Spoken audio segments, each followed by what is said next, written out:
ሁሉ በሽታ በሳይንስ አይፈወስም። የግድ ሀገር በቀል ጋር መሄድ አለብህ። ስለዚህ ሳይንሱ መጥቶ ከዚህ ጋር መጀመር አለባቸው። የክራይቴሪያ ይላል። ሁሉ ነገር በክራይቴሪያ አይሆንም። ሁሉ ነገር በሎጂክ አይሆንም። ይሄ ሀገር በቀል እውቀት አለመኖርና ህሊናህን ለልመና ማዘጋጀት የሀገርን ሞት ያፋጥናል። አንድ ሐኪም ራሱ ሲመረቅ ሀገር በቀሉን በትክክል ሳይማር እንዴት ነው መመረቅ ያለበት? 80% ማህበረሰብ እሱን እየተማረ እሱ ሐኪም ነኝ ካለ ሳይንሱ ብቻ የሚለውን ነገር ይዞ ከመጣ ይጠቅማል። ይሄ ለማህበረሰቡ እንኳን አይጠቅምም። ድርጅቱ የሚረዳው በግብረ ሰዶም ነው።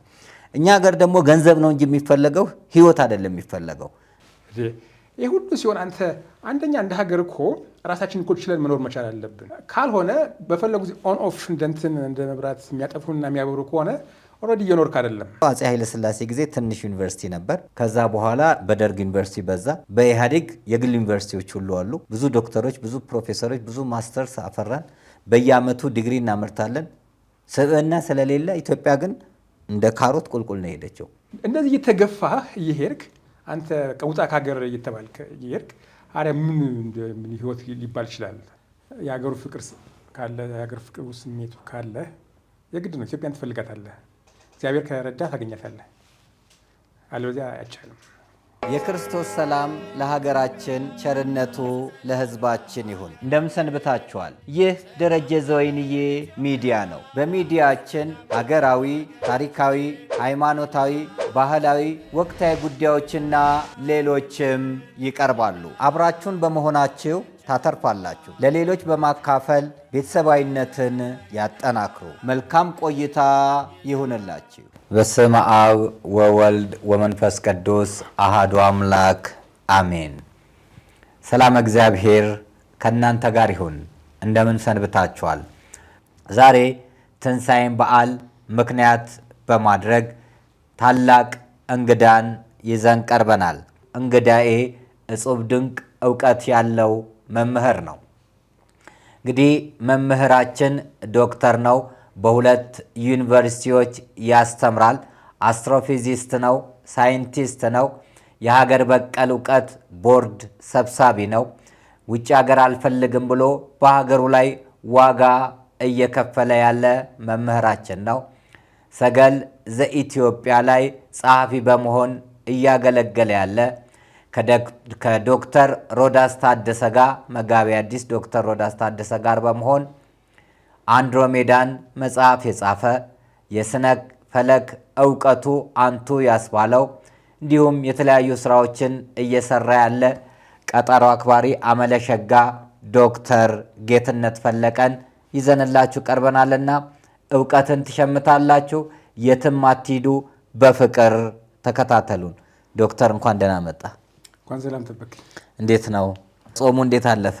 ጥሩ ነው። ደስ ይል ነበረ። ታላቅ በዓል ነው።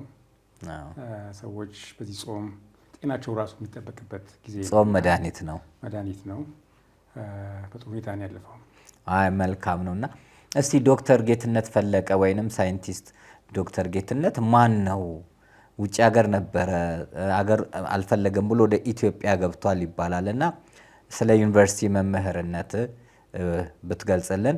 ዛሬ ስለ ስነፈለኩ አናነሳም፣ ስለ ከዋክብቱ ይቅርብንና ስለ ሀገር በቀል እውቀቱ እናነሳለን። ሌላ ጊዜ ተከታታይነት ያለው አንተ ሙሉ ነው በሁሉም ነገር ላይ ስላለህበት ስለ ሀገር በቀል እውቀቱ ነው የምናወራው። ግን ዶክተር ጌትነት ፈለቀ ማን ነው? መልካም እንግዲህ የተወሰነ ስለ ራሴ በትምህርት ዘርፍ ስነፈለክ ወይም አስትሮፊዚክስ ነው የሚባለው ትምህርቱ። ትምህርት ጀምር በፊዚክስ ነው የጀመርኩት። የመጀመሪያ ዲግሪ በፊዚክስ ከአዲስ አበባ ዩኒቨርሲቲ፣ ቀጥሎም እዛው አዲስ አበባ ዩኒቨርሲቲ አስትሮፊዚክስ ነው የሚባለው፣ እሱን እዛው ጨረስኩ። ቀጥሎ ሌላ ሀገር ወደ ደቡብ አፍሪካ ነው የሄድኩትኝ። እዛም እንደዚሁ 2 ማስተርስ ነው የሰራሁት። እዚህ ሀገራችን ያው በብዛት ቲዎሬቲካል ስለሆነ እዛ ኦብዘርቬሽናል የሚባል አለ። በስነፈለኩ ሰማያዊ አካል ስታጠና ቴሌስኮፕ እንደዚህ አይነት ነገሮች ተጠቅመህ ታጠናልና ኦብዘርቬሽናል ፕራክቲካል መሆን አለበት በሚል ምክንያቱም እኛ ጋር ቴሌስኮፖች በምን እንደምንተክል እናውቀው ነበርና እሱንም እያሰብኩ ነው የሄድኩት። እዛ ሌላ ማስተርስ በኦብዘርቬሽናል አስትሮፊዚክስ የሚባል አለ። የመጨረሻውንም 3ኛ ዲግሪ አሁን በኦብዘርቬሽናል አስትሮፊዚክስ በሚባል የፒኤችዲ ትምህርቴን እዛው ተምሬ አጠናቅቄ ወደ ሀገር ቤት ተመልሼ ያለው ማለት ነው። ተመልሼ ያው በኮተቤ ትምህርት ዩኒቨርሲቲ ውስጥ ነው እየሰራሁ ያለሁት። የትምህርት እንትን ይመስላል። ከዛ ውጪ ሌሎችም ዩኒቨርሲቲዎች ታስተምራለህ? አዎ ብዙ እዛም ማስተምር ነበር። እዛም እያለሁኝ ደቡብ አፍሪካ ማስተምር ነበር። ሌሎችም እንደዚሁ አንዳንድ ተቋማት ላይ እንደዚሁ ነፃ ሰርቪስ እሰጣለሁኝ፣ አስተምራለሁ። ግን ያው ኦሪጂናሊቲው እዚህ መሆን ስላለበት ኮተቤ መሆን ስላለበት አንዳንዴ ስፔስ ሳይንስም እዛም መሆን ነበረበት አክቹዋሊ። ግን አሁን በኮተቤ ቤዝ አድርጌ እዛ ነው በብዛት የምሰራው። አንዳንድ ማዕከላት ላይ ግን እንደዚሁ ስጠይቅ የተለያዩ እንትኖች ላይ እሰራለሁኝ። ያ ነው። ከዛ ውጭ ተጨማሪ ኮሚኒቲ ስራዎችንም እንደዚሁ አብሬ እሰራለሁ። ለምሳሌ አንድሮሜዳ የሚታወቅ ነው። እሱ ብዙ ዓመታት 5-6 ዓመታት በቴሌቪዥን ስናስተላልፍ ጄቲቪ ላይ ጅማሬ ሲጀምር ጄቲቪ ላይ ነበረ።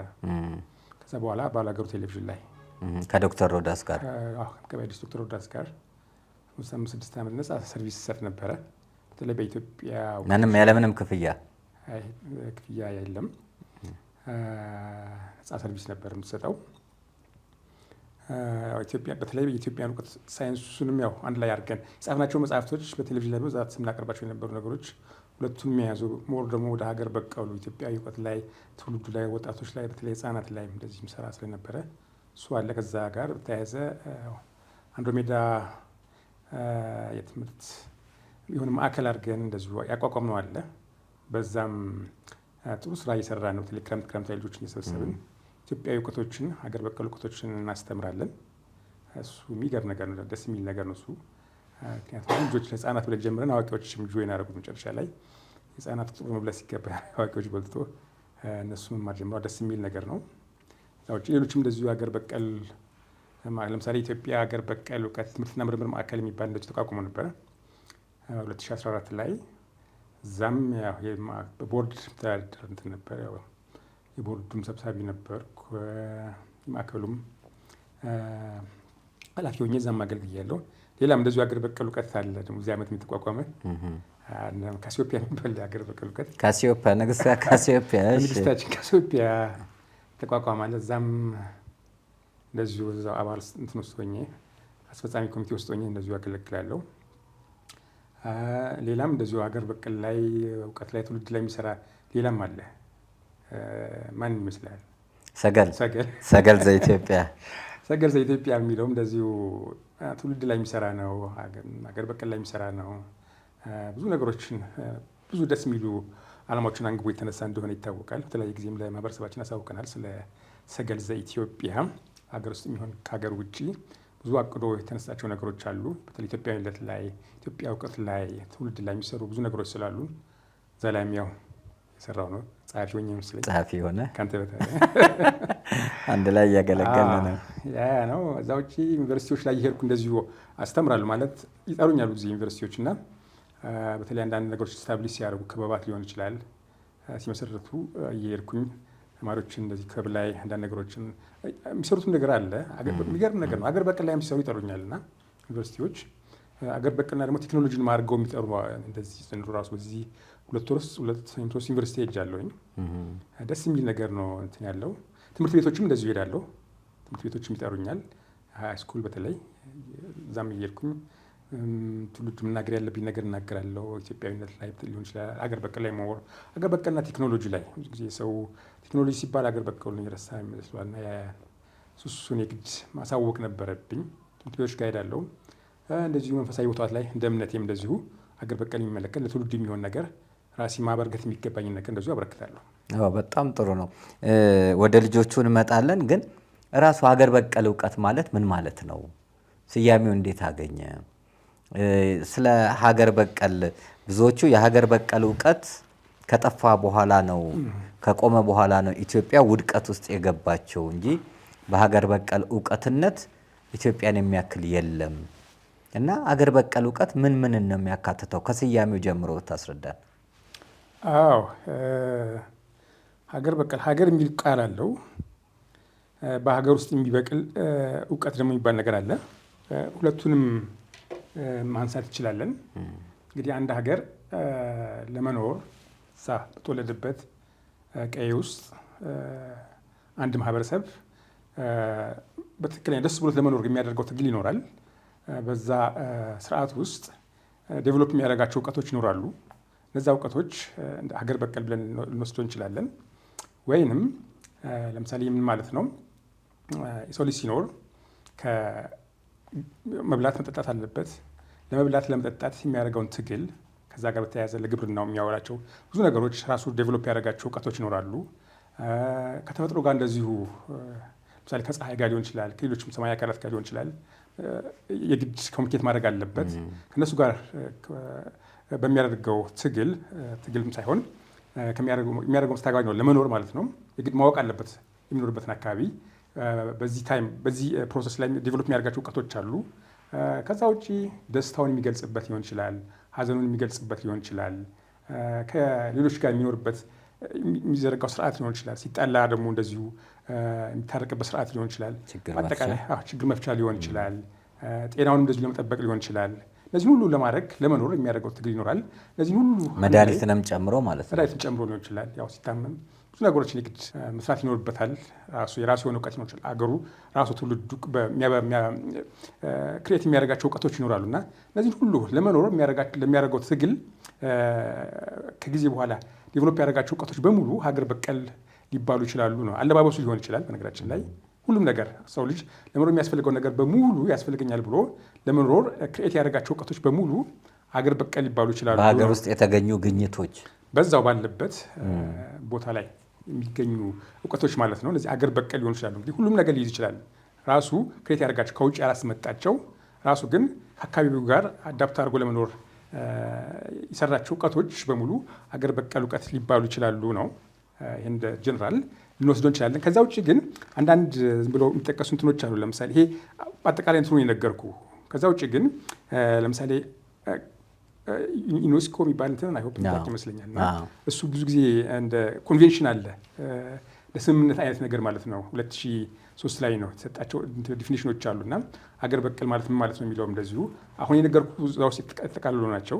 ከዛ ውጭ ግን በሶስት አራት አይነት አድርጎ እንደዚሁ ምን ይይዛሉ ሀገር በቀል የሚለውን ነገር ፎርም አድርጓል። እኛም ሀገር የምንጠቀምበት ስለሆነ ነው። ለምሳሌ በቃል የሚተላለፍ ሊሆን ይችላል። የአንዱን ካታጎሪ ይዛል ሀገር በቀል ስንል። በዚህ ውስጥ ብዙ ነገሮች አሉ። የምናወራቸው ነገሮች በቃል ለትውልድ የምናስተላልፋቸው ነገሮች ሊሆን ይችላሉ።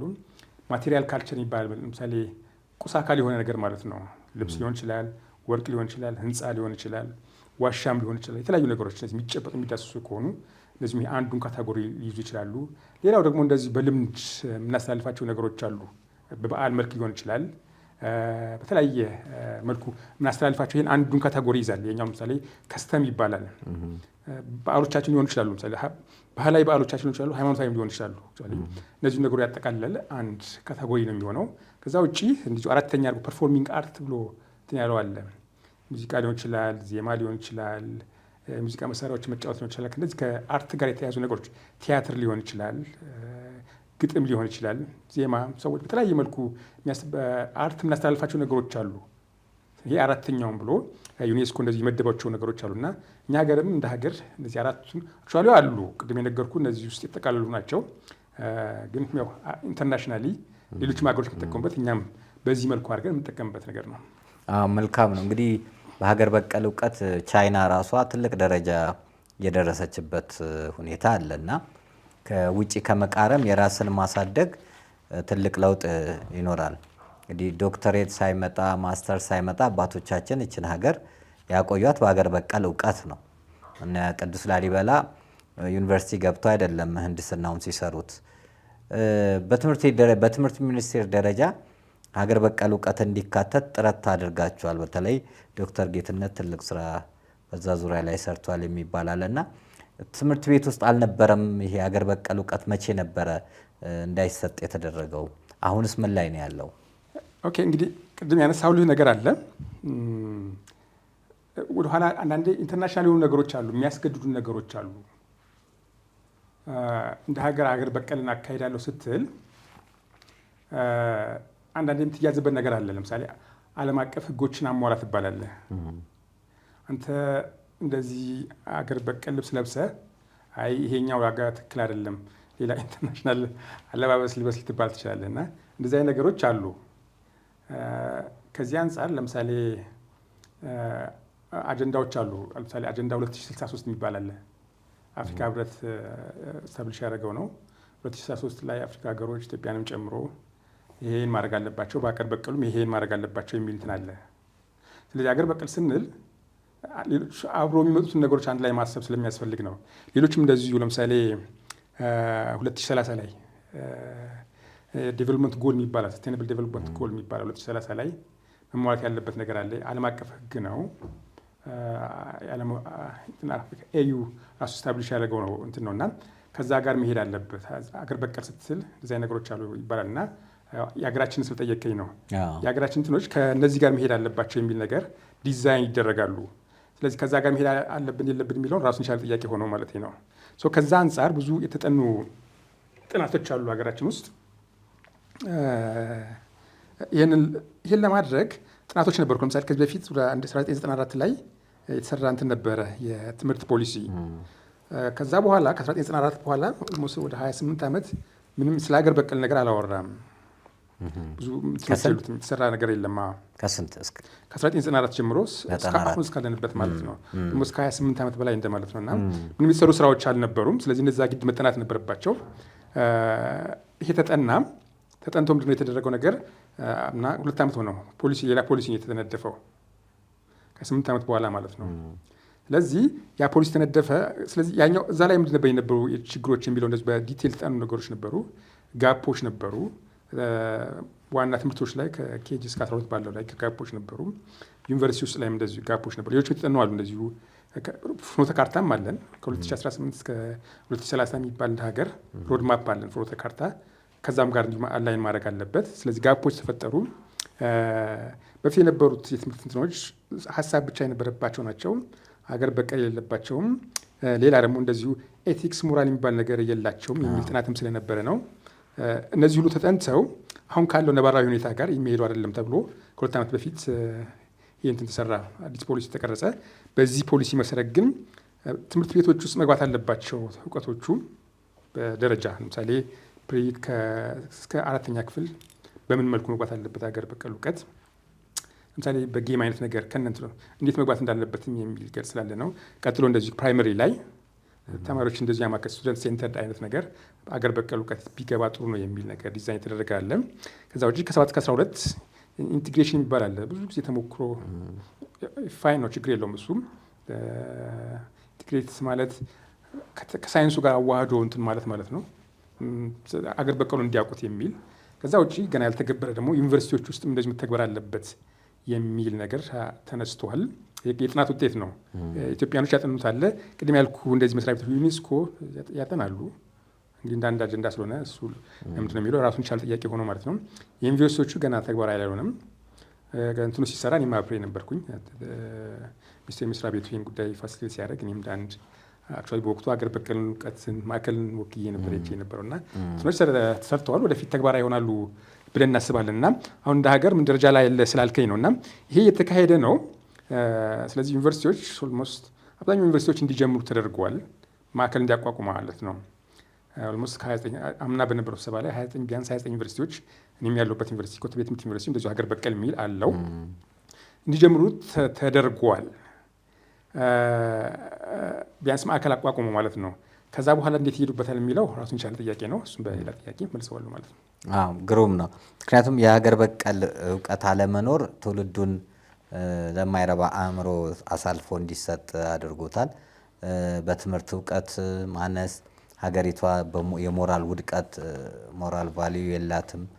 አሁን በተለይ በዩኒቨርሲቲ ተማሪዎችን መግቢያውን ብናይ እንደገና ደግሞ ተመርቀው ወጥተዋል የምናላቸው ልጆች ራሳቸው በእውነት ከዩኒቨርሲቲ ነው ወይ የወጡት የሚያሰኝ ስራዎች ነው ሲሰሩ የምናየውና ይሄ ነገር ለብዙ ነገር እንደ ማህበረሰብ የሚጠቅም ነው፣ ሀገርንም የሚገነባ ነው። ሀገር በቀል እውቀት ቅድም ጠቅሰዋል። ችግር መፍቻ ባልና ሚስት ቢጣሉ ከሽማግሌ አያልፉም፣ ጎረቤት ነው፣ ከሩቅ ዘመድ የቅርብ ጎረቤት ተብሎ ነው እና ቤተሰብ ጋር ሳይደርስ ነው። ዛሬ ግን በቀላሉ ፍቺዎች ናቸው የሚሄዱትና የሀገር በቀል የችግር መፍቻዎቻችን ቁልፍ ስለላላ ነው በአንድ ሀገር ላይ ያው ኢትዮጵያና ማነው ማዕከላዊ መንግስትና ትግራይ ላይ በተደረገው ጦርነት ከውጭ ነው እንዲፈቱ የተደረገው እንጂ በሀገር በቀል ቢሆን ኖሮ ችግሮቹም ሳይኖሩ መፈታት ይቻላል ብዬ አስባለሁ። ሌላው በጣም ብዙ እናንተ ጋር ከማየው ነገር ህፃናት ላይ ትሰራላችሁና ትውልድ ላይ መስራት በጣም የሚገርም ነው፣ ጥሩም ነው። የሚገራርሙ ህፃናቶች አሉ። እንደው ስታስተምራቸው የተደነቅባቸው ልጆች፣ እንደው ለነገ ለሀገር ተስፋ ይሆናሉ የምትላቸው ልጆች በሚዲያም ብዙ ጊዜ አቅርባቸዋቸዋልና እንደው እሱን በተመለከተ ትንሽ ብትለን። አዎ ቅድም እንዳልኩትኝ ልጆች ላይም እንደዚሁ እንሰራለን እና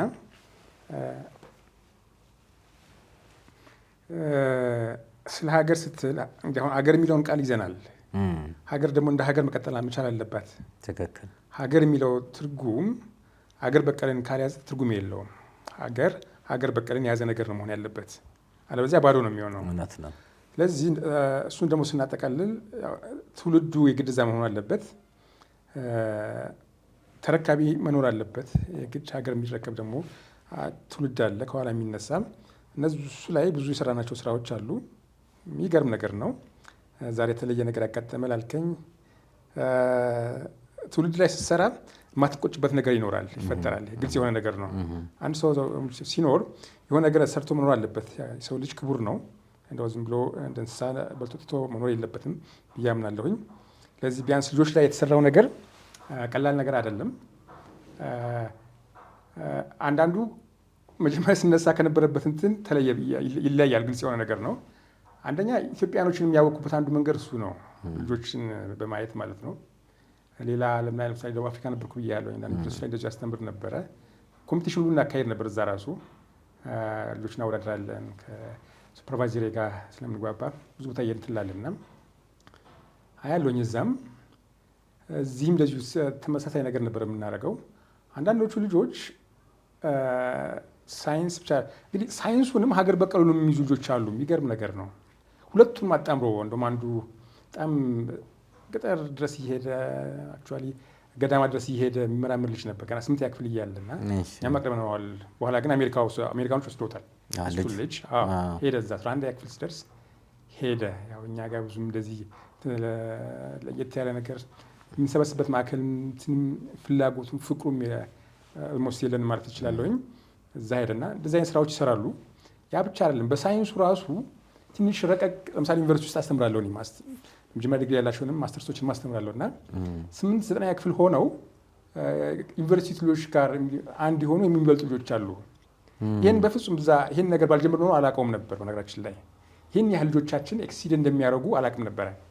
እሱ አንድ ለየት ያለ ያጋጠመኝና ደስ ያለኝ ነገር ማለት ነው። አንዳንዴ ለምሳሌ አንዴ የመጽሐፍ ምረቃችን ላይ የሆነ ልጅ እንደዚሁ 3 ልጆች ናቸው አቅርበዋል። በጣም የረቀቀ ነገር እንደውም የአንስታይን በሳይንሱ ዓለም አልበርት አንስታይን የሚባል ሳይንቲስት አለ፣ ይታወቃል፣ ያውቀዋል። የእሱን ኢኩዌዥኖች ቀመሮች አሉ። እኛ ዩኒቨርሲቲ ውስጥ ለማስተማር እንቸገራለን እና የእሱን ቀመሮች እናቀርባለን አሉ። መጀመሪያ ላይ ቶሎ አታምንም። በኋላ ላይ መጀመሪያ ያሳዩኝ አልኳቸው። ተነተኑ ያሳያሉ እና እነሱ ያሳዩኝ ያው በጣም ደስ አለኝም፣ በጣም ደግሞ ሀሳብ ያዘኝ። ግልጽ ነው እነዚህ ልጆች ተማሩ፣ 12 ጨረሱ። ከዛ በኋላ ብዙ የሚሆኑት ሁሉንም በአንድ አይነት ፓይፕ ውስጥ ማስኬድ የለብንም። ለየት ላሉት የተለየ ማዕከላት ያስፈልጋሉ። ለዛ ነው አሁን የወሰድኩ ያልኩ ልጅ 11ኛ ክፍል ሆኖ ራሱ የተለያየ 11ኛ ክፍሎች አሉ። ግድ አይደለም። ልጆቻችን ልዩ ዩኒክ የሆኑ ልጆች አሉን፣ ከአሁኑ ካሪኩለም ጋር የማይሄዱ ማለት ናቸው። ወጣ ያሉ በፍጥነት መሄድ ያለባቸው ለራሳቸው ብቻ አይደለም ለሀገርም ለዓለም የሚተርፉ ልጆች አሉ። እነሱን አይቻለሁኝ። ለየት ያለ ነገር ደስ ብሎኝም ጊዜ ሳስባቸውም ጥሩ እንቅልፍ ይወስደኛል። በነገራችን ላይ እዛ ልጆች አሉ ይሄዳሉ። አሁን ኦልሞስት ዴይሊ ከብዙዎች ጋር እንደዚሁ ቴክስት ብዙ ነገሮች እንደዋወላለን፣ የሚሰሩትን ስራዎች ሼር ያደርጉናል እና ይሄኛው በጣም ደስ የሚል ነገርና እንደ ሀገር ኢትዮጵያ ትቀጥላለች ብለህ በሙሉ ልብ የምተማመንበት አንዱ እንትን ነው። በጣም ጥሩ ነው። እንግዲህ ዶክተር ጌትነት ሲነሳ አንድሮሜዳ መጽሐፍ መነሳቱ አይቀርም። ከዶክተር ሮዳስ ጋር ያዘጋጃችሁት መጽሐፍ ነውና ምንድን ነው አንድሮሜዳ? መጽሐፍ ውስጥ ለምንድን ነው አንድሮሜዳ የተባለው? ውስጥ ምንድን ነው የመጽሐፉ ይዘት ራሱ ምንድን ነው? አንድሮሜዳ እንግዲህ ይህን ቃል እኛ ብቻ እንጠቀምበታለን፣ ይጠቀምበታል። ወደ ስነፈለግ እውቀታችን ነው የሚመልሰን።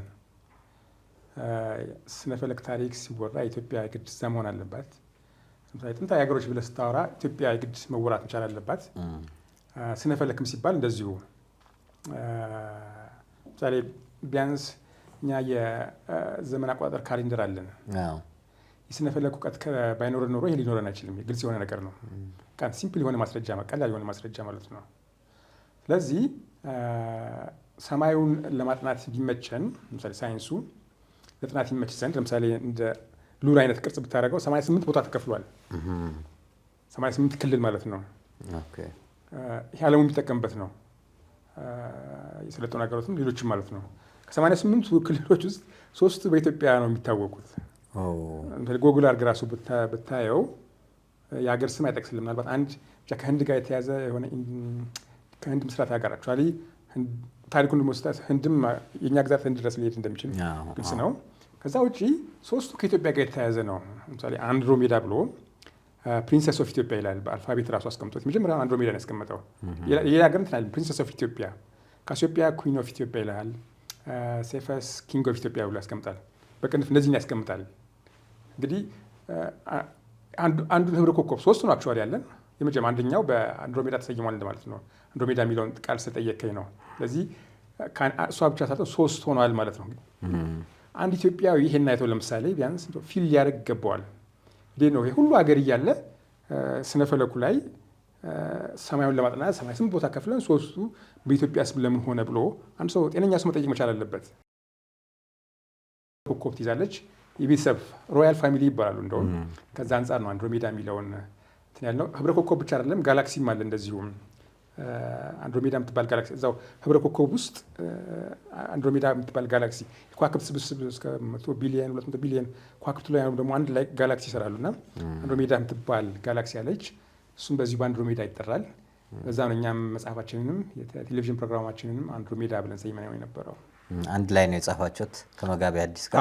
አንድ ላይ ነው የጻፍነው። ቴሌቪዥን ልክ እንደጀመርን በመጽሐፍ መልክ ደግሞ ቢሆን ጥሩ ነው በሚል መጽሐፉን አንድ ላይ ያዘጋጀ ነው። እንዴት ነበር የመጽሐፍ ውጤት ከተነባቢነት አኳያ? የሚገርም ነው። ለዚህ የእውቀት መጽሐፍ ለዚህ ብዙ ጊዜ አይሸጥም እኛ ሀገር እንደሚታወቀው ፊክሽን አይነት ነገር ኦር ሰምቲንግ ዲዛይን ነገሮች መኖር አለባቸው እና የእውቀት ብዙም ያልተለመደ ነው። አንድሮሜዳ ግን ከዛ በተለየ መልኩ ነው ሲሸጥ የነበረውና አሁን አንደኛው የመጀመሪያው ወደ 15ኛ እትም ላይ ደርሰዋል። 15 ጊዜ ታትሟል። 15ኛ እትም ላይ ደርሰዋል። የሚገርም ነው። እሱ ብቻ አይደለም፣ ምረቃው ራሱ አይ ቲንክ እንደ አንድሮሜዳ የተመረቀ መጽሐፍ ይኖራል ብዬ አልገምትም። መጀመሪያው ምረቃ በጣም 3000 በላይ አዳራሽ ሰምቲንግ እዛ በላይ ሰዎች ያውም ብዙ ሰው ተመልሶብን ማለት ነው። መጽሐፍ ምረቃ ላይ ትንሽ ሰው ነው የምታገኘው። እኛ በወቅቱ የስሜት ያደረግነው ራሱ ወደ 3000 እንትን ነው። ኢቭን ሁለተኛው መጽሐፍ እንደዚህ ሲመረቅ አዳራሽ ሊያንስ ይችላል ብለን ሜዳ ላይ ነው ያደረግነው ሁለተኛውን። እሱም እንደዛው የዛን ያህል ክፍል 2 አንድሮሜዳ ነው። እሱም እንደዚህ ሜዳ ላይ ነው ያደረግነው። እሱ ደግሞ በከነን ቲያትር ሁሉ የሚገርም ቲያትር ታይቷል።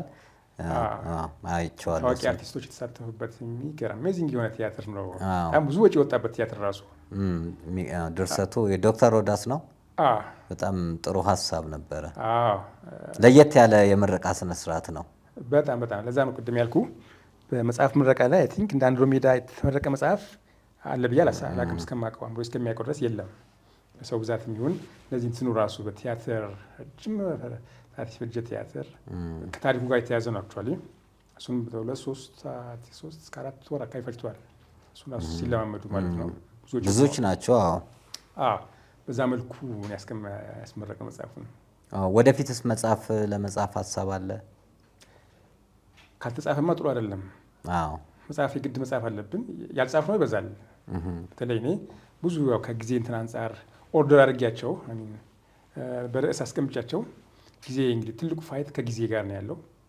ብዙ መጽሐፍ ያለባቸው አሉ። በስነፈለኩም ገና ያልተጻፉ ብዙ መጽሐፍት አሉና ወደፊት ይጻፋሉ ብዬ አስባለሁኝ። ስነፈለኩም ብቻ አይደለም፣ በሀገር በቀል እውቀት መጽሐፍ ያለባቸው ብዙ ነገሮች አሉ። ካሪኩለሙን እንሰራለን። ለሀገር በቀል ለማዕከሉም ብዙ ካሪኩለሞች እንደዚሁ ዲዛይን አድርጌያለሁኝ። ክረምት ላይ ለምናስተምራቸውም ብዙ ካሪኩለሞች እንሰራለን። አንዳንድ መስሪያ ቤቶችም እንደዚሁ ሀገር በቀል ማዕከላትም አሉ። እነሱ እንደዚሁ ካሪኩለም የግድ ስለሆነ ለኢትዮጵያ የሚሆን ትውልድ የሚሆን ለማህበረሰባችን የሚሆን ነገር የግድ ዲዛይን ማድረግ አለብን። ምክንያቱም በሳይንስ ብቻ ኤግዚስት አናደርግም፣ ታወቅ ነገር ነው። እሱን ያው እሰራለሁኝ። አዎ እንግዲህ ብዙ ቦታ ላይ ነው የምትሳተፈው። ያው ማህበራቶችም አሉ፣ እንደ ሰገል ዘኢትዮጵያ ላይም ትሳተፋለህ። አቋመ ደስ የሚል ነው። ቀጠሮ ላይ በጣም ሰዓት በማክበር ቀድመ የምትገኝ ነህ። ትልቁ ስልጣኔያችንም ቀጠሮ ማክበር ነው። ኦንላይንም ደግሞ ውጭ ሀገር ላሉትም ትምህርት ትሰጣላችሁ፣ ለህፃናቶችም ዩኒቨርሲቲ በተለያዩ ዩኒቨርሲቲዎችም ታስተምራለህ። እንደው ሀገር በቀል እውቀትና እዚህ ጋር ደግሞ ስነ ፈለክ አለ። ሁለቱ አንድነትም ሊኖራቸው ይችላል፣ ልዩነትም ሰፊ ሊኖራቸው ይችላል። የቱ ላይ ስትሰራ ነው በጣም ውስጥ የሚደሰተው? ሀገር በቀል እውቀት ላይ ነው፣ ስነ ፈለክ ላይ ነው፣ አስትሮፊዚክሱ ላይ ነው? ያው እንግዲህ እውቀት ነው። አንዳንዴ ምንድነው እሱ ሳይንስ፣ ለምሳሌ ሳይንስ ነው ሀገር በቀል እውቀት እንደማለት ነው። ሳይንስ አሁን የመጣው ነገራችን ላይ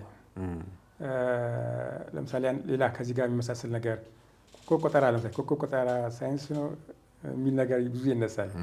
እኔም ብዙ ጠይቄ ይህን ጉዳይ አንዳንዴ ለየት ባለ መልኩ እንደዚህ ለመመለስ ሞክሬያለሁ። እና መጀመሪያ የነበረው እውቀት እኮ ሀገር በቀል እውቀት ነው። አስትሮኖሚ ስንል ስለ ከዋክብት፣ ስለ ጨረቃ፣ ስለ ፕላኔቶች እናወራ እንችላለን። እውቀቱ በፊትም ነበረ። ስለዚህ አሁን ሳይንሱ በኋላ ኢቮልቭ ያደርግበት ጊዜ ይታወቃል። መጣ ሳይንስ ነኝ ብሎ ያኛውን በዚህ መልኩ ብሎ ተነሳ ነው። የሆነ መንግስት ሲስተሞች መከተል አለበት። ክራይቴሪያዎች 1፣ 5፣ 6፣ 7 ክራይቴሪያዎች ያስቀምጠዋል። እንደዚህ ከሆነ ፕሩቭ ማድረግ አለብኝ፣ ካልሆነ ትክክል አይደለም የሚል ላይ ይነሳል። እና እነዚህ ነገሮች ሳይንስ የማይመልሳቸው ብዙ ነገሮች አሉ። አገር በቀል እውቀት የምፈልገው ለዛ ነው። በዛም ነው አንድም ወደ ሀገር በቀሉ እንዳዘነብል ያደረገኝ ነገር ይህ ነው። ብዙ ነገሮች በዛ ይመለሳሉ፣ በሳይንስ የማይመለሱ እንዳልኩ። ሳይንስ የሆነውን ፓርት ከሀገር በቀሉ የሆነውን ፓርት ወስዶ ነው ያለው። አገር በቀል ላይ ከሄድክ ደግሞ ዋይደር ሴንስ ካሰብከው ሁሉም ነገር እዛ ላይ አለ። ምን የሚጎል ነገር የለም። ሳይንስ ማብራሪያውን ላይቀበል ይችላል። ትክክል። እሱ አካሄዱ ነው። ክራይቴሪያ ያለው ፋይን ሎጂክ አለው። ሁሉ ነገር በሎጂክ አይመለስም። በተለያዩ መልኮች በእምነት ሊመለስ ይችላል። የተለያዩ ነገሮች አሉ እና ተፈጥሯችን እንደዛ ነው። ስለዚህ ለዛ ነው ከሀገር በቀሉ መጀመር አለብን የሚል ብዙ ጊዜ እዛ ውጭ ሀገር እያሉ ነገሮችን ሳይ ስነፈለኩ ላይ ማለት ዶክመንቶች እንደዚያ ያለው እና ወደ ጥንት የግሪክ ላለው የግዕዝ ዶክመንቶች ይመልሰኛል። ቪዲዮም ሳይ አንዳንድ ነገሮች ወደዛ ጋር ሁልጊዜ እሱ ሲያጋጥመኝ ራሱ እገረም ነበር። አክቹዋሊ ብዙ ትምህርቶቻችን አገር በቀል ትምህርት ቤቶቻችን ውስጥ ሁሉ ገብቶ እዛ አብሮ ነበር ማደግ የነበረበት። አሁን ቅድም እንዳልኩ ለብዙ ዓመታት ትተነው ከእንደገና ደግሞ አሁን እንጀምር የሚል ነገር ነው። መተው አልነበረብንም። መጀመሪያውኑ በመተዋችን ተጎድተናል ብለን እኮ አሁን እየጀመርን ያለ ነው። ስለዚህ ሳይንስ ብለህ አይደለም። አንደኛ ፍልስፍናው ሳይንስን ለመረዳት ከፈለግ መጀመር ከምታውቀው ነገር ነው መጀመር ያለብህ። ሳይንሱ የሚለው እኮ ይሄንን ነው። የምታውቀው ነገር ያደግክበት ፍልስፍና፣ እምነት፣ ባህል ምናምን ሊሆን ይችላል። ከዛ አብሮ ካደግከው ነገር ካልጀመር ከምታውቀው ነገር ካልጀመር ሳይንሱ ሊገባ አይችልም። ስለዚህ የግድ ከዛ መጀመር አለብህ ማለት ነው። እሱ ነው ሳይንሱ የሚደግፈው ያንን ነው። ስለዚህ ለዛ ነው ከሀገር በቀሉ የትኛው ሳይንስ ስላልከኝ ነው መጀመር የነበረብንም ከዛ ነበረ። ከሀገር በቀሉ ነበር መጀመር የነበረብን። ስህተትም እንደሆነ እኮ አውቀነዋል። አሁን እንደ አዲስ እንጀምር ነው። ምናልባት ኢምፕሊሜንቴሽኑ ግን ምናልባት እሱ ላይል ይችላል። አካሄዳችን ሌሎች ዓለሞች የሚሄዱበት ስታይል አለ፣ እኛ የምንሄድበት መንገድ አለ። ስቲል ግን ራሱን ችሎ ዝም ብሎ የሚሄድ ካልሆነ አሁንም እንደዚህ ፓራል እንደዚህ ቀይጠ ሳምቲንግ አይሆንም። ብዙ ጊዜ ይህን ጥያቄ እንደ ጥያቄ ያነሳለሁኝ የተለያዩ ቦታ ላይ ሲገኝ ስብሰባዎችም ሲኖሩ እንደዚህ ጉባኤዎችም ሲኖሩ ሾፖች ማለታቸው ነገሮች ናቸው። የስ ሀገር በቀሉ ያስፈልገናል፣ ግን እንዴት አድርገን እንጠቀምበት የሚለው ነው ዋና ማተር የሚያደርገው ነገር። እሱ ላይ ገና አልደረስንም። ሁለት ጥያቄ ነው ማነሳው፣ እያጠቃለልን ነው እየሄድን ያለ ነው። አንደኛው ጥያቄ ሰዎች በመዘንጋት ባለማወቅ የሚናገሩት ንግግር አለ። ደብተራ ይላሉ።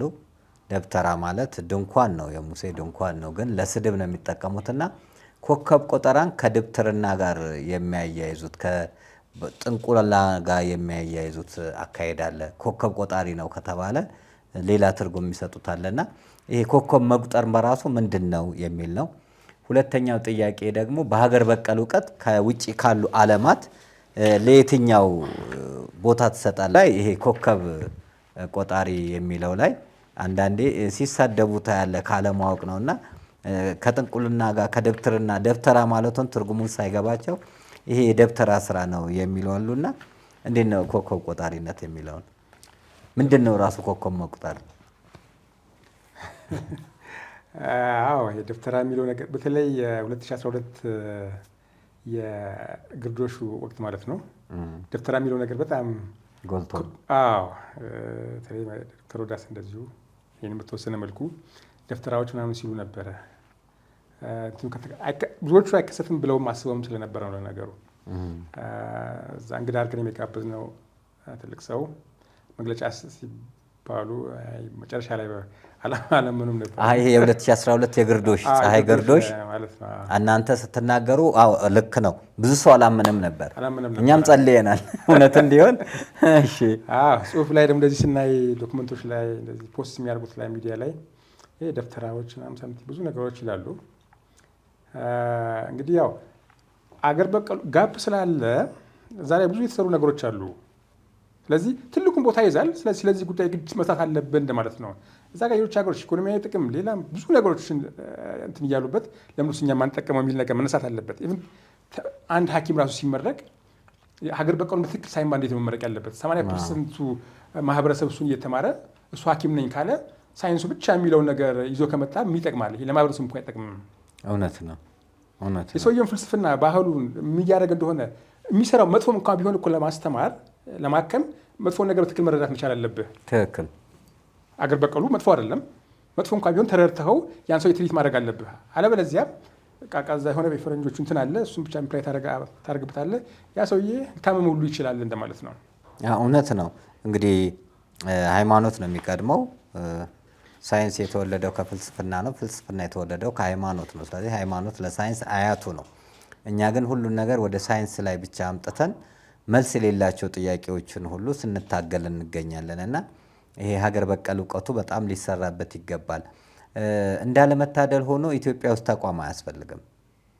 እኔ ስለ ኢትዮጵያ ዝም አንልምን ለመመስረት እንግዲህ ወደ 12 ዓመት ነው ጥናት ያደረግኩት ወደ ተለያዩ 19 ሀገራት ዞሬ የግብረ ሰዶምን አስከፊነት የሚያሳይና ከግለሰባዊነት ይልቅ ተቋማዊ አሰራር ቢኖር ይጠቅማል። ግለሰብ ሲደክምም ሲተውም ይተዋል።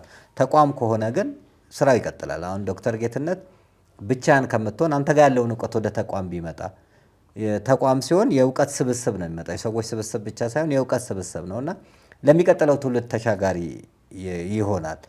ይሄ ነገር ኢትዮጵያ ውስጥ እንዲሰራ አይፈለግም፣ አይበረታታም። ግለሰቦች ወይ ደግሞ ሀገር የሚያጠፋ ጉዳይ ከሆነ ግን ስፖንሰርም ታገኛለህ። አሁን ለኳስ ስፖንሰር ታገኛለህ፣ ለተቀደሰ ዓላማ ትውልድ ለመስራት ላይ ግን ስፖንሰር አታገኝም። ለዘፈን ስፖንሰር ታገኛለህ፣ ለሌላ ሰው ላይ እንስራ ሀገር እንገንባል ስትል ግን ስፖንሰር አታገኝም፣ ወይንም የሚከታተልም የለም። ሌላው ቀርቶ እንደዚህ እውቀት የሆኑትን ቃለ መጠይቆችን የሚከታተል ሰው ጥቂት ነው። ለምን? ፖለቲካው ላይ ትኩረት ላይ በቃ አሁን በተለይ ቲክታክ መጥቷል። ቲክታክ ላይ ነው እንጂ እውቀት ልሸምት ለልጆቼ ላቆይ ቀድቼ ልጆቼ ይማሩበት የሚል የለም። ለምንድን ነው ይሄ የሆነው ብዬ ሳስብ ከመጀመሪያውኑ ሀገር በቀል እውቀት የሆኑ ነገሮች እንዲጠፉ እየተደረገ ነው፣ እንዲበረታቱ አይደለም። እና ሁሉ ነገር ለውጭ ያሳልፈ ሰጥተን ውጭዎችን ነው የምናደንቀው። ቀጠሮ ራሱ ያበሻ ቀጠሮ ብለን ራሳችን ላይ ሰይመናል። ትውልዱ አሁን ቫላንታይን ዴይ እንዲያውቅ ነው የሚደረገው፣ ጎስት ስፕሪት ዴይ እንዲያውቅ ነው፣ ክሬዚ ዴይ የተባለ የማይሆን ክሪስማስ የኛ ያልሆነ እንዲያውቅና የሀገር በቀል በዓላቶቿን፣ ባህሎቿን፣ ቋንቋዎቿን፣ አለባበሷን፣ ምግቧን ሁሉ እንዲጠፋ እየተደረገ ነው። ስያሜዎቻችን ሁሉ በቃ ከሀገር ውጭ የሆኑ ነው። አሁን ውሃ ስታይ አኳሴፍ፣ የስ፣ ቤስት፣ ጎልድ፣ ቶፕ የማይባል የለም። ትምህርት ቤቶቻችንን ስታይ የሚሰየሙት ስያሜዎቻችን አሁን በኢትዮጵያ እንግዲህ ትልቁ ዩኒቨርሲቲ ሀይቅ እስጢፋኖስ ነው። በ1220 አቡነ ኢየሱስ ሞዓ 800 ተማሪዎች ነበራቸው እና አቡነ ተክለ ሃይማኖት እና አባ ጊዮርጊስ ዘጋስጫ እና አቡነ ሂሩት አምላክ እና በጸሎተ ሚካኤል እንግዲህ አባ ጊዮርጊስ ዘጋስጫ ብቻ የጻፉት መጽሐፍን ተመልከት። ለዓለም የሳይንስ ምርምር የሚውል መጽሐፍ የጻፉ ናቸው። ግን አቡነ ኢየሱስ ሞዓ የሚል ዩኒቨርሲቲ የለም። ካምብሪጅ ዩኒቨርሲቲ ሲባል ግን ትሰማለህ። ሌላ ነገር ሲጠራ ትሰማለህ። በኪነ ህንፃው ብንሄድ ቅዱስ ላሊበላን የሚያክል መሐንዲስ ከቶ የት አለ? ይምርሃነ ክርስቶስን የሚያክል ከስር ባህር ከላይ የሰራውን ነገር ታያለ። አፄ ካሌብ ብልበላ ጊዮርጊስ በ5ኛው መቶ ክፍለ ዘመን ከመቅደሱ ማር የሚወጣበትን ታያለ። እና አብረዋ አጽዋ በኪነ ህንፃ ተራቀውበታል። በወርቅ የተለበጠ እኮ ባለ 12 ቤተ መቅደስ ነው የሰሩት። ግን በእነሱ ስም ዩኒቨርሲቲዎች አሉ ወይ ብትል የለም። መንገዶቻችን እንኳን የሚሰየሙት በውጭ ሰዎች እንጂ ሀገር ውስጥ ዋጋ በከፈሉ ሰዎች አይደለም። እንደውም አንዳንዶቹ የሀገር ጠንቅ ለሆኑ ሰዎች ነው ስያሜው ሲሰጡ የሚታየውና እይታችን ሁሉ ለውጭ ሆኖ የራሳችንን የሆነን ነገር እየገደልን እየቀበርን ምን ይቀበለን? ይሄ ትውልድ ምን ያውቃል? የተሰጠውን ነው የሚቀበለው። የሰጠነው ይሄንን ነው። አገር በቀሉን የሆነውን ነገር ትተነዋልና ተቋማዊ የሆነ አሰራር ድጋፍ አልተደረገ የሚለው ትክክል ነው። እኔም ያመኛል። በተለይ ሀገር በቀል እውቀት ሁሉንም ስለሚይዝ ሃይማኖቱንም ይይዛል፣ ባህሉንም ይይዛል፣ ሕክምናውን ይይዛል፣ ሕጉን ይይዛል። ሁሉንም የሚይዝ ስለሆነ ይሄ ሀገር በቀል እውቀት ልክ ቻይና እዚህ ደረጃ ለመድረሷ ትልቁን ስራ ሰርታለች። እኛ ጋር በአማራጭ እንኳን አልቀረበምና ቅጠሉ ከኛ ይሄዳል። መድኃኒት ሆኖ መጥቶ እኛ መልሰን እንገዛቸዋለን። ግን ቅጠሉ እኮ የራሳችን ነውና ብዙ መስራት የምንችልበት ነገሮች ናቸው ያሉትና ስሜትን እጋራለሁ። እንደው ማለት እፈልጋለሁ ቀርቷል የምትለው ለምን ከማያልቅ የእውቀት ማዕድ ተከታታይነት ያለው ስራ እንሰራለን። እውቀትን ለሚፈልጉ ተመልካቾቻችን፣ የፕሮግራም ተከታታዮቻችን እውቀት ማስጨበጥ ይጠበቅብናልና እንደው ግን ለዛሬ መግቢያ ይሆን ዘንድ ነው፣ ቅምሻ ነው የዛሬ። እንደው በአገር በቀል እውቀትም ደረጃ ይሆን በሌላም ልትለው የምትፈልገው ነገር ካለ ወይ ደግሞ በዚህ በትምህርት በአገር በቀል እውቀት ላይ አርአያ የሆነኝ ሰው ያበረታኝ ሰው ከሌ ነው የምትለው ካለ እስቲ ተንፍስ። እንግዲህ ኢትዮጵያን ስለ ኢትዮጵያ ማወቅ በፈለክ መጠን ወደ ሀገር በቀሉ እንደምትሄድ ግልጽ የሆነ ነገር ነው። የሀገሩ ፍቅር ካለ የሀገር ፍቅሩ ስሜቱ ካለ የግድ ነው ኢትዮጵያን ትፈልጋታለህ። እግዚአብሔር ከረዳ ታገኛታለህ፣ አለበዚያ አይቻልም። ያ ነው የሀገር በቀል ጉዳይ። ቀላል እንትን አይደለም።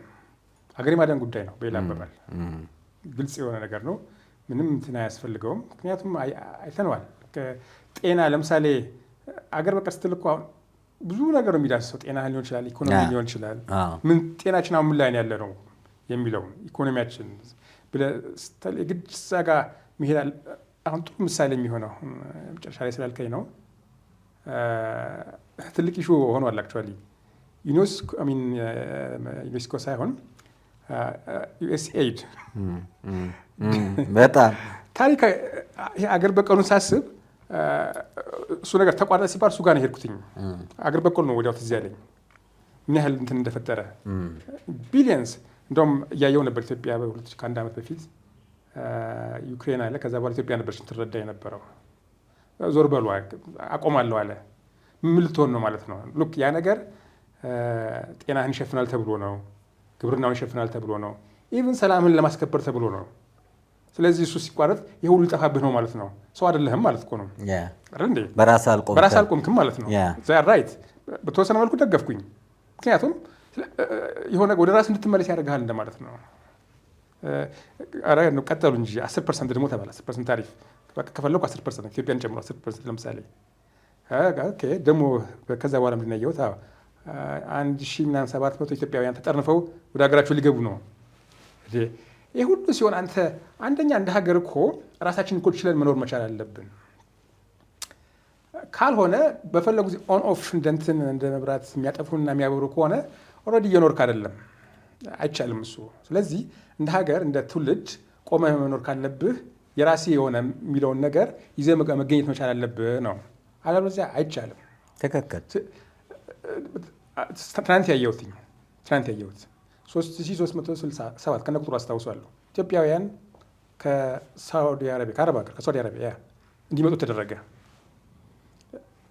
አሁን ሎግ እኛ 50 ሺህ ነበር የታሰበው። ዲቴሉን ነው ያነበብኩት በኋላ ላይ 50 ሺህ ነበር የታሰበው። 15 ሺህ ገብቷል ኦልሬዲ። እንደዚህ እየተገፋህ እየሄድክ አንተ ቀውጣ ከሀገር እየተባልክ እየሄድክ አረ ምን ህይወት ሊባል ይችላል? አንድ ሀገር መቆም አለብህ። መስራት ያለብን ነገር እኮ ማህበረሰባችንን፣ ልጆቻችንን፣ በተለይ ሴት እህቶቻችንን እንዴት አድርገን በሀገራቸው ሰርተው ሪሊ ተድረው ባህላችን፣ ሃይማኖታችን በሚፈቅደው እዚሁ እኮ ነው መኖር የነበረባቸው። ስደት ውስጥ የምንከታቸው ከሆነ ያንዳንዳቸው ተጠያቂ ነን። ግልጽ የሆነ ነገር ነው።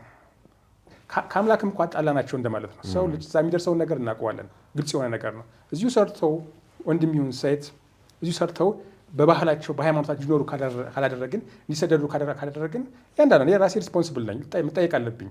ማድረግ የሚገባኝ አላረኩም ነበር ማለት ነው። እዚህ የምናያቸው ነገሮች ከዚህ ውጡ ከዛም ውጡ የሚባለው ነገር በእውነት በኢትዮጵያዊነት ላይ ብንሰራ እዚህ ብዙ ነገር የሚሰሩ ነገሮች ግልጽ የሆነ ነገር ነው። ያልሰራነው ነገር ይበዛል። ስለዚህ ያልሰራነው ነገር እየበዛ መልሰን አይናችን ወይ ላጋ የሚያይ ከሆነ እንደ ትውልድ እንደ ሰው እየኖርን አይደለም። እዚህ ላይ በጣም በተለይ ከሀገር በቀል ጋር ተያይዘው ብዙ መስራት የሚገቡ ነገሮች ከሌሎች ጋር የምንወርሳቸው ነገሮች ሊኖሩ ይችላሉ። መወራረሶች ያለ ነገር ነው፣ የአዲስ ነገር አይደለም። ለምሳሌ ዘንድሮ በጣም አተኩር ያየሁት አንድ ከጠላትህ መማር ያለብህ ነገር አለ። አሜሪካ ላይ ያየሁት ነገር ነው ገርሞኝ የነበረው። ቪዲዮን ደጋግሜ አይቼዋለሁኝ። ጂሚ ካርተር የሚባል ሰው አይ ቲንክ 39ኛው አሜሪካ ፕሬዚዳንት መሰለኝ ከ3 ወር በፊት አርፏል። 100 ዓመት ደፍኖ እሱ ላይ ቀብሩ ስነ ስርዓቱ ላይ የተገኙ ሰዎች 5 ፕሬዚዳንቶች አሜሪካ አንድ ላይ ተገኝተው ነበር። አሜሪካ ትመላለሳለህ ታውቀዋለህ። እና ገርሞኝ በጣም እያየሁት ነበረ። አሁን ለምሳሌ መውረስ ካለብህ እንደዚህ አይነት ደስ አይልም? አሁን ኢቭን አንድ ማናቸው ኦባማና የአሁኑ ፕሬዚዳንት ትራምፕ ረጅም ሰዓት ካሜራሜኑ እንደውም እነሱን እያየ ነበረ። በጣም ረጅም ሰዓት ያወራሉ። ሉክ 5 ፕሬዚዳንት አንድ ላይ ቁጭ ብሎ ማለት ነው። እኛ እኮ አንድ ፕሬዚዳንት አይቀብረውም። 5 ፕሬዚዳንት ሪሊ እኔ ፊል ስላደረኩት ነው የምነግርህ። ይሄ ባህሉ እንዳልኩህ ነው። ከሌላ መውረስ ይገባል። ከባብም እኮ መውረስ ያደረሰብህ ካለ ብልህነት ሊሆን ሳምቲንግ መውረስ ሊኖርብህ ይገባል። እኔ በጣም ፎከስ አድርጌ ስላየሁት ነው። ኢቨንት ላይ ትራምፕ እንትን ሲባል 5ቱም ነበሩ። ቢል ክሊንተን ነበረ፣ ጆርጅ ቡሽ ነበረ፣ ኦባማ ነበረ፣ ባይደን ነበረ፣ የአሁኑ ትራምፕ አለ። 5ቱም ነበሩ። የዛኛው እንትን ላይም ነበሩ። ይሄኛውም ሲመጣ 5ቱ ቁጭ ብለው ደስ እያላቸው ማለት ነው ሲሉ ያኛውን ቪዲዮ አትኩሬ ያቸው ነበር። ይሄኛውም እንደዛው ነው ያየሁት ሪሊ ይኸው። እና አሁን ሉክ ስለ ሀገር 5 መሪዎች አንድ ላይ ሆነው የሆነ ነገር ስታብሊሽ ማድረግ ካለባቸው ሉክ ኤክስፒሪየንሳቸው እንዴት አድርጎ ሼር ሊያደርጉ እንደሚችሉ 2 እኮ ብርቅ ነው፣ 5 ናቸው እነሱ። እና በእውነት ፊል አደረኩትኝ ነው እንኳን ለሀገራቸው አይደለም ለዓለሙ ደግሞ ራሱ ምን ዲዛይን ማድረግ እንችላለን ብሎ ማውራት ይችላሉ። የሀገራቸውን ቶ እና ያውም እኮ ደስ ብሏቸው ደግሞ ጆሮውን አስጠግ እንደ ሲያወሩ ስታይ ሪሊ በጣም ቀናሁኝ ነኝ። በጣም ነው የቀናሁት። እንደዚህ አይነት ነገሮችን ካልቸር ማድረግ ያለብን። ለምሳሌ አንድ የቢሮ ሰው እኮ በግድ ሊሆን ይችላል የምታስወርደው፣ አላወርድም ሊሉ ይችላል። አንድ ቢሮ እንትን እንደዚህ አይነት ነገሮች ካልቸር ማድረግ ካለብን እንደዚህ አይነት ነገሮችን ባህል ካልቸር አድርገን ማሳደግ ያለብን ነበረን ደግሞ ይሄኛው እና የሚገርም ነገር ያየሁት ነገር ስለሆነ ነው በዚህ ዓመት። እዚህ ላይ ልክ ነው። አሁን ለምሳሌ ይሄ ሀገር በቀል እውቀት አለመኖርና ሕሊናን ለልመና ማዘጋጀት የሀገርን ሞት ያፋጥናል። ምክንያቱም ኢትዮጵያ የምትታወቀው በልመና አይደለም።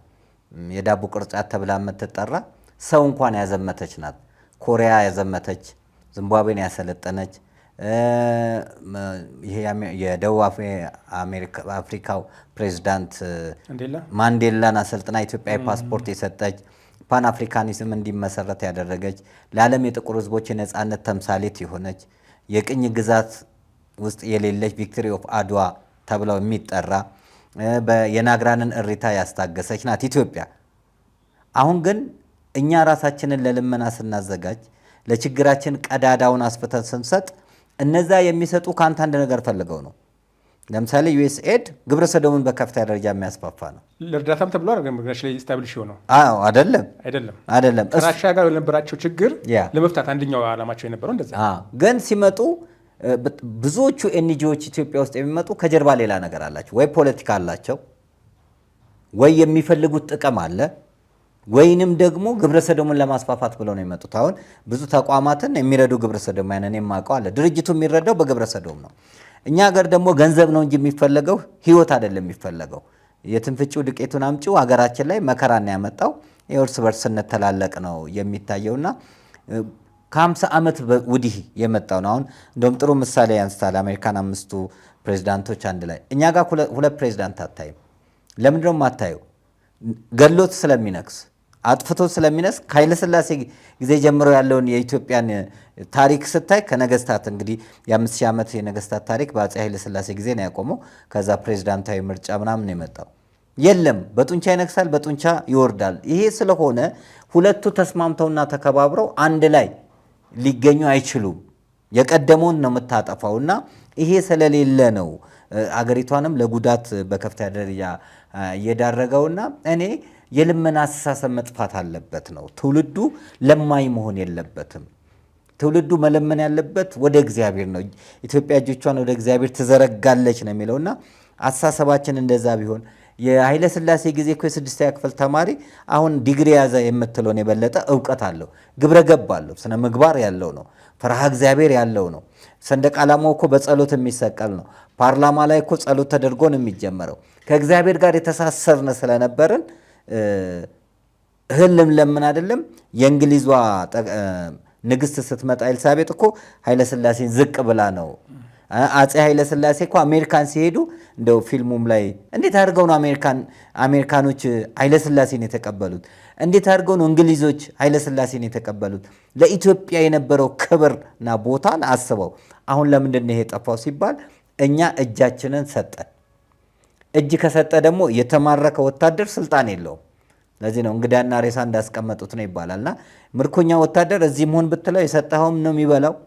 እንደው አልሙት እንጂ የሚለው እሱ ለምን ይሄን ያደረጋችሁ የማለትም መብት የለው። ከፈለገም ይገደላል። ኢትዮጵያም ተማረከች፣ ለውጮች ተማረከች፣ ለእርዳታ ተማረከች። ስለዚህ ኢትዮጵያ ውስጥ አላስፈላጊ ነገሮች እየገቡ ማንነታችንን እሴታችንን እያሳጡን ነው የሚገኘው። እንደውም ብዙ ጊዜ ምሳሌ የምናገረው አፄ ኃይለሥላሴ ጊዜ ትንሽ ዩኒቨርሲቲ ነበር። ከዛ በኋላ በደርግ ዩኒቨርሲቲ በዛ። በኢህአዴግ የግል ዩኒቨርሲቲዎች ሁሉ አሉ። ብዙ ዶክተሮች፣ ብዙ ፕሮፌሰሮች፣ ብዙ ማስተርስ አፈራን። በየአመቱ ዲግሪ እናመርታለን። ስብዕና ስለሌለ ኢትዮጵያ ግን እንደ ካሮት ቁልቁል ነው ሄደችው። አንዲት እናት ሳትማር ልጇን ፕሮፌሰር አድርጋለች። ፕሮፌሰሩ ግን የእናቱን ሕይወት አልለወጠም። ገበሬው ልጁን አስተምሯል። የተማረው ልጅ ግን ገበሬ አሁንም በበሬ ነው የሚያርሰው። ለምንድን ነው? ከፈርሃ እግዚአብሔር ከስብዕና ስለወጣን ስብዕናን ስላላመረተን ፋብሪኬትድ የሆነ እውቀትን ነው ይዘንና ሰው እያወጣን ያለ ነውና አንዳንዴ መንገድ ላይ ጥያቄዎች ሲጠየቁ ዩኒቨርሲቲ ተመርቀው ወጥተው ጋውን ለብሰው የሚጠየቁትን ጥያቄ ስታይ የሚሰጡት መልስ ያሳፍርሃል። በእውነት ይሄ ነው ወይ የእውቀት ጥግ ነው የምትለውና ትውልዱ ዩኒቨርሲቲም አካባቢ ሺሻ ቤቶች፣ ጫት ቤቶች ምናምን ቤቶች ነው የሚደረጉትና ይሄ ነው ወይ አደራ ተቀባይ እስከ ማለት ትደርሳለህ። እውነት ነው፣ ትክክል ነው ያልከውና ሀሳብን አቋረጥኩና ጠቅልለው እስቲ። አዎ እንግዲህ ነገሩ ያው ዲስከስ ማድረጉ ጥሩ ነው እና ሀሳብ ቀላል እንትን አይደለም። ያነሳቸው ሀሳቦች በጣም መሰረታዊ ነገሮች ናቸው። ሉዝ ያደረግነው ነገር አለ። አንደኛ ምን ለምን እኮ ስታጣ ነው፣ አማራጭ ከሌለ ነው። እንዴት ነው እኛ እዛ ድረስ ልንደርስ የቻል ነው? ለምሳሌ አንዴ የታገር ነው ሄጄም አፈር እስራኤል ነው እስራኤል ገርሞኝ የነበረው ነገር ነው። አፈር ያው አለት ስለሚበዛ አፈር አግዘው እሱን አልምተው እዛ ጋር እየጠየቅኩኝ ነበርና ለማልማት ነው ከሌላ ቦታ አፈር አምጥተህ እንደዚህ ስታደርግ አስብ። የኢትዮጵያንን ለምነትና አቡዳቢም እንዲህ ነው። ውሃውን አፈር ሞልተው ከተማ ያርጎታል። እና አእምሮ ላይ መጣው ኢትዮጵያን ምን ያህል ለምንትን እንዳለን። በነገራችን ላይ ተራ ለምሳሌ ቅድም እንትን ያልኩህ አለ። ለምሳሌ የሴና እንደዚህ ሰርቷችሁ ምግብ ምናምን ብሎ በዚያ ስቲል 20 ሚሊዮን ኢትዮጵያን ተርበዋል ይላል። አንዳንዴ የሆነ ነገር ነህ ይባልና ስም ይሰጥሃል። አንተም ተለምደውና አክሴፕት አደረገውና በቃ ነኝ ማለት ነው ብለህ ትሄዳለህ። ከዛ በኋላም አንደኛ ያለህና የሌለህን አታውቀውም። እንደዛ ለምባል መጀመሪያ ያለህና የሌለህ አታውቀውም። በሆነ ብቻ እንዳታውቀውም ሊደረግ ይችላል። እንደ ሀገር ያጣነው ነገር አለ ብዬ አላስብም። ያለንና የሌለንም መጀመሪያ ለይተንም አላወቅ ነው። በተፈጥሮ እንትንም በለው በእውቀትም በለው የተለያዩ ነገሮች ያጣነው ነገር የለም። ኢትዮጵያ ያጣችው ነገር የለም እና ሁሉ ነገር አለን፣ ግን ተደብቆብን ያለ ነው። ሀገር በቀሉ ግን ቢወጣ ስርዓት ቢይዝ ራሱን ችሎ ቢሄድ ምን ለውጥ ሊኖር እንደሚችል ግልጽ የሆነ ነገር ነው። እሱ ላይ ስቲል ያልሰራነው ነገር አለ፣ መሰራት ያለበት በጣም ብዙ ነገር አለ። እንዳልኩ ነው ራሱን የቻለ ወጥ የሆነ ተቋም ካልኖረን አሁንም እንዲሁ ዓመቱን ሙሉ 10 ዓመት ሙሉ ልናወራ እንችላለን፣ ለውጥ አይኖረውም። እኔ የባለፉት 100 ዓመታት ቼክ እያደረኩ ነበር የቱ ጋር ነው ችግሩ የተፈጠረው የሚለውን ነገር ማለት ነው። 100 ዓመት ሄድኩኝ አሁን 2017 ከ1900 ጀምሮ ማለት ነው። ያኔ የነበረው ምኒልክ ዘመን ላይ ነው የነበረው ምኒልክ ዩኒቨርሲቲ ትምህርት ቤት ያኔ ምኒልክ ትምህርት ቤት ከሚለው ማለት ዘመናዊ ነገር ሲገባ ማለት ነው። ዘመናዊ ገባ እኛነታችን ነቅሎ ጣለው። ይኸው ነው እንጂ እኮ ድሮ ፋርማሲ ላይ ራሱ እኮ አገር በቀል ሰዎች እኮ እዛ ቆመው ኮሶ ሸጡ ነበረ። ኢቨን የሚከፈላቸው ማር ቅቤ እየተከፈላቸው ታሪኩ የሚያሳየው ነው። ዛራዳ ክሊኒክ የሚባል ነበርና ማር ሰጣል ቅቤ 30 ጠግራ ሁሉ ይከፈላል። እነሱ ያመጡት አለ ኢትዮጵያዊም እዛ ቆሞ ይሸጣል። እኩል ነው ነበረን እኮ ውስጥ ታይም ታሪኩን ስታይ ቀስ እያሉ ማለት ነው። ኢቨን ይሄ አሁን የነሱ ስርዓተ ትምህርት ባለፈው የሆነ ሌላ ኢንተርቪው ሰጠው ነበረ ተማሪዎቻችን ለምን ይወድቃሉ የሚለው ላይ የ12ኛ ክፍል እንትን ላይ እሱም ፓተርን ራሱ ስታየው እንትኑ ፓተርኑ የኛ አይደለም። ምሳሌ ፈረንሳዮች ጀመሩት፣ ጣሊያኖች ተቀበሉት፣ ከዛ እንግሊዝ፣ ከዛ አሜሪካ፣ ከዛ በኋላ ለምስራቅ አውሮፓ ለሶሻሊስቱ ሀገር ማለት ነው። እንትኑ ራሱ ማለት ነው ፍልስፍናው የኛ አልነበረም። ራሱ ግን ሳይንሱ አጥንቶ የደረሰበት ነገር ምንድን ነው? እሱ የሁሉ መጥቶ ያ ሁሉ ግን ሲደረግ የኢትዮጵያ ባህልና እሴቶች እዛ ውስጥ ግን አልነበሩም ብሎ ትልቅ ሳይንስ ሪሰርች ምርምር ተደርጎበትና የታተመ መጽሐፍ እንትን ነው ፔፐር ነው። ሉክ እንዴት አድርጎ እንትን እንዳለ ማለት ነው የቱ ጋር ችግር እንደተፈጠረ ለምሳሌ በ1968 ላይ በጣም የሚገንት አገር በቀል ስል ሁልጊዜ የሚቆጨኝ ነገር ማለት ነው 1968 ላይ አብዮቱ ምናምን ጊዜ በተባለበት ጊዜ ማለት ነው በአንድ ጊዜ ወደ 2000 ትምህርት ቤት የአብነት ትምህርት ቤቶች ለምሳሌ እንዲፈናቀሉ ተደርጓል። ትምህርት ቤቶቹ እንዲበተኑ ተደርጓል። ዩኒቨርሲቲ ቅድም እኮ ያልከው ማለት ነው 2000 ቀላል እንትን አይደለም። በጣም የተበተኑ ተማሪዎች ብዛት የዛኑ ያህል ዳታው ተቀምጧል፣ ጥናቶች ስለነበሩ ማለት ነው። መምህራኑም ኤግዚስት እንዳያደርጉ የተደረገው ዩኒቨርሲቲ መምህራን እንደማባረር ማለት ነው። ምን ያህል ሎስ እንደሆነ ይህን መገመት ትችላለህ። በጣም ብዙ ሺዎች እንዳለ ማዕከላቱ እንዲበተኑ ተደረገ። ተርኒንግ ፖይንት ነው እንግዲህ የሚያመጣብን። ከዛ በኋላ ኢኩቪለንትሊ የሆነውን ነገር ነው ቼክ ማድረግ ስለነበረ እያየሁ ስለነበረ ነው። ልክ እነዚህ ነገሮች ከተበላሹ በኋላ ሌላ እንዲጠፉ ከተደረገ በኋላ ሌሎች የተበላሹ ነገሮች እየተስፋፉ መጡ። ሌላ ነገር ሪፕሬስ አደረገው ማለት ነው። ያ ነገር እስካሁን ድረስ እየተከተለን እየመጣ ነው። ለምሳሌ በባህላዊ ሕክምና ብትል ብዙ ነገሮች አሁን ተበላሽተው ነው ያሉት። ኦሪጂናሊታቸውን ትተው ማለት ነው። የሆነ ነገር እዚህ ጋር ተነቀለ፣ ሌላ ነገር እንዲተከል ይደረጋል። ዜን አሁን ስቃያችን እያየን ነው እንደማለት ነው። ትክክል። ዩኒቨርሲቲ የነበሩ ማዕከሎቻችን የሆነ ፖይንት ላይ በጣም ቤዚክ የሆነ ነገር ችግር ደረሰባቸው። እስካሁን ድረስ እኛም እሱ መልሰን መትከላክቱን ዛሬ በጉባኤ እናለን፣ በስብሰባ እናለን፣ በወርክሾፕ እናለን፣ እንመልሰው እንላለን። እየታገልን ያለ ነው። እንትኑ ቀላል ነገር አይደለም። ግን የሀገር ፍቅር ያለው ፖሊሲ ካወጣን ግን ፖስብል ይቻላል። ፖሊሲ ብቻ ሳይሆን ኢትዮጵያዊነት ያለው ሀገር ፍቅር ያለው ፖሊሲ ካለው ግን ፖስብል መመለስ እንችላለን። ቅድም እንዳልኩ ማዕከላት ከተቋቋሙ ኢንዲፔንደንት የሆነ ማዕከላት አንተ እንደዚሁን ቁጭ በል ብድግ በል የሚል ከሌለው ማለት ነው። እንደዛ ከሆነ አይ ሆፕ እናሳካለን ብዬ አስባለሁ። ይሳካል፣ ተስፋ እናደርጋለን። ያው ባክ ቱ ዘ ኦሪጂን ነው። ወደኋላ ምግብ እንኳን እኮ ኦርጋኒክ የሆነ ምግብ ነው የሚጠቅመው እንጂ አሁን ያሉት ነገሮች የፋብሪካ ውጤት የሆኑት በሽታንም እያመጡ ነው የሚገኙትና ወደ ቀደመው ማንነታችን መመለሱ ጥቅም አለው ብዬ ተስፋ አደርጋለሁ። ዶክተር እንግዲህ በስፋት ደግሞ በሌላ ጊዜ መጥተህ እዚህ ደረጀ ዘወይንዬ ሚዲያ የደረጀ ዘወይንዬ ሚዲያ የቦርድ ሰብሳቢ ነው ሳይንቲስቱ ዶክተር ጌትነት ፈለቀ። እሱንም ላይ እየተቸን እንዲያትናገሩ እንዲህ አይባልም ይሄ በዚህ ቢስተካከል የሚል ሀሳብ የሚሰጠን ነው። እንግዲህ ከህግ ባለሙያ እነ መልካሙ ኦጎ ጋር በመሆን እሱንም ወደፊት በህግ ዙሪያ ላይ የምናናገረው ይሆናል። ዩቲዩባችንንም በበለጠ ከምክር አኳያ የምናሳድገው ይሆናል። እንግዲህ ስትከታተሉት የነበረው ኢትዮጵያዊ ሳይንቲስት በሀገር በቀል እውቀት ላይ፣ በስነ ፈለክ ላይ፣ በብዙ ነገሮች ላይ በሃይማኖትም ጉዳይ ጠንካራ አቅምና እውቀት ያለው ወንድማችን ነው። በሰገል ዘኢትዮጵያም በጸሐፊነት እየሰራ ያለ ሰገል ማለት ጥበብ ማለት ነው። የኢትዮጵያ ጥበብ ታሪክ፣ ባህል፣ ፍልስፍና፣ ስነ ፈለክ፣ ኪነ ህንፃ ላይ የሚሰራ ሰውነት ላይ የሚሰራ ቦርድ መር ድርጅት ነው። የቦርዱ ዋና ጸሐፊ ነው ዶክተር ጌትነት ፈለቀ። በሰብአዊነት ስራም ላይ በብዙ መልኩ የሚሳተፍ ነው። የዚህ ደግሞ የደረጀ ዘወይንዬ ሚዲያ የቦርድ ሰብሳቢ ነው። ብዙ እውቀት እንዳገኛችሁ ተስፋ እናደርጋለን። ወደፊትም ደግሞ ብዙ እውቀቶችን እንደምታገኙ እንጠብቃለን። እስካሁን የነበረን ቆይታ ይሄንን ይመስላል። እንግዲህ ወደፊት በሌላ ጊዜ እስክንገናኝ ወደ ቤታችሁ ስትሄዱ ከቢሮ ወደ ቤት፣ ከቤት ወደ ቢሮ ክፉ አይንካችሁ፣ የጎደለው ሞልቶ የጠፋው ተገኝቶ ይጠብቃችሁ። ሰላም ለኢትዮጵያ ይሁን። አሜን። እኛ በትላንትናና በነገ መካከል ያለን ዛሬ ነን። ዛሬ ላይ ሆነን ነገን በበጎ ነገር እንገንባ። ነገ አዲስ ቀን ነው፣ ቀኑም ደግሞ ደስ ይላል። ደረጀ ዘወይንዬ ሚዲያ ኢትዮጵያዊ ማንነት